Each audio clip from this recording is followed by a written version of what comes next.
Hola a todos, soy Emma y estás en el canal Historias de Emma. Vamos a sumergirnos en historias increíbles. No olvides suscribirte, dar like y compartir. Gracias.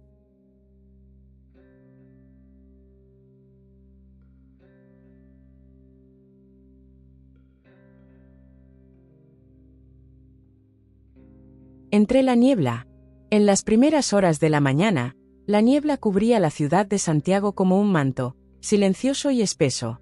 Las siluetas de los edificios apenas se distinguían, y las luces de los autos se desvanecían en un resplandor difuso.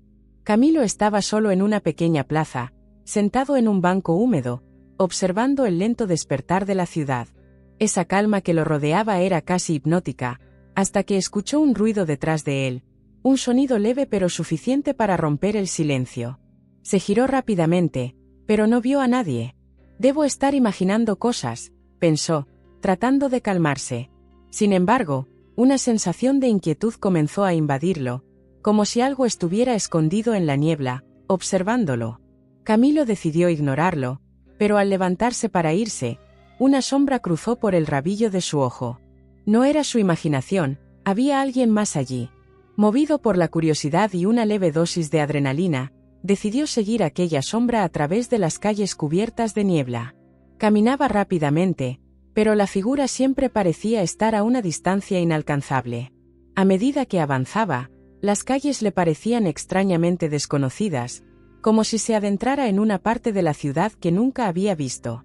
Finalmente, llegó a un viejo edificio que parecía haber sido abandonado hace años. Las ventanas estaban cubiertas de polvo y la puerta de madera parecía a punto de colapsar. Sin embargo, la figura había entrado allí. Camilo dudó por un momento, pero algo en su interior le decía que debía descubrir quién o qué lo había llevado hasta ese lugar. Al entrar, el aire estaba impregnado de un olor a humedad y polvo, y la oscuridad absorbía la poca luz que entraba por las ventanas rotas. A pesar de la inquietud, continuó avanzando por el pasillo, escuchando sus propios pasos resonar en el silencio. De repente, una puerta al final del corredor se abrió lentamente, como invitándolo a pasar. Dentro de esa habitación, encontró una serie de fotografías antiguas colgadas en las paredes. Todas mostraban a personas en distintas partes de la ciudad, pero había algo inquietante en sus expresiones. Miraban directamente a la cámara, con una mezcla de miedo y resignación. Al observar más de cerca, reconoció algunos rostros, personas que alguna vez había visto en su barrio. En una esquina de la habitación, había una caja de madera.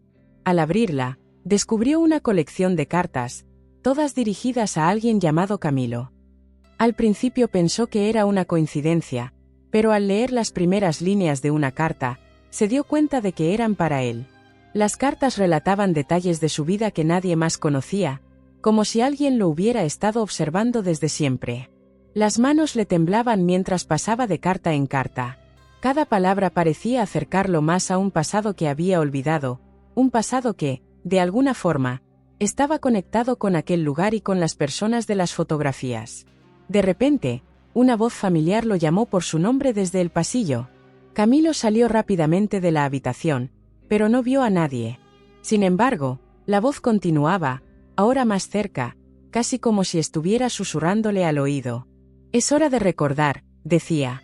Cada palabra resonaba en su mente, despertando memorias borrosas de su infancia, momentos de los que nunca había hablado con nadie. De vuelta en el pasillo, vio que el corredor parecía haber cambiado. Las paredes, ahora cubiertas de viejas fotografías y espejos empañados, reflejaban fragmentos de su vida en imágenes distorsionadas. Era como si el edificio mismo estuviera reconstruyendo su historia, mostrándole fragmentos de una vida que había decidido olvidar. Mientras avanzaba, los ecos de risas y llantos llenaban el espacio. Se detuvo frente a un espejo que reflejaba a una versión más joven de él mismo, con los mismos ojos pero una expresión distinta. Esa versión de él le devolvió la mirada, con una mezcla de tristeza y complicidad, como si quisiera advertirle algo, pero no tuviera las palabras para hacerlo. En un instante, el reflejo se desvaneció, y la voz en su cabeza le susurró una última advertencia. «No estás solo en esta ciudad, siempre ha habido alguien vigilándote». Esa revelación lo dejó sin aliento. Camilo comprendió que había hilos invisibles que conectaban su vida con los secretos de aquella ciudad, secretos que, hasta ese momento, no había estado dispuesto a enfrentar. Tomando aire, decidió dejar atrás el miedo y seguir adelante. Había llegado demasiado lejos como para retroceder. Cada paso lo acercaba más a la verdad, aunque sentía que la realidad que conocía estaba a punto de desmoronarse. Sin embargo, algo en él le decía que esta era su única oportunidad para resolver el misterio. Finalmente, llegó a una habitación que parecía ser el centro de todo. En el centro había un viejo baúl cerrado. Al abrirlo, encontró un diario cubierto de polvo. Cada página contaba historias de personas perdidas, todas terminando en el mismo lugar, aquel edificio. Al leer el último párrafo, descubrió algo aterrador. Su nombre estaba allí, como la última persona en esa lista de desapariciones. Camilo salió del edificio, dejando atrás las sombras y los ecos de las vidas olvidadas. Sintió una mezcla de alivio y tristeza, sabiendo que siempre habría misterios sin resolver en aquella ciudad. Sin embargo, había algo que ya no lo inquietaba, la certeza de que, aunque el pasado intentara atraparlo, él era dueño de su propio destino.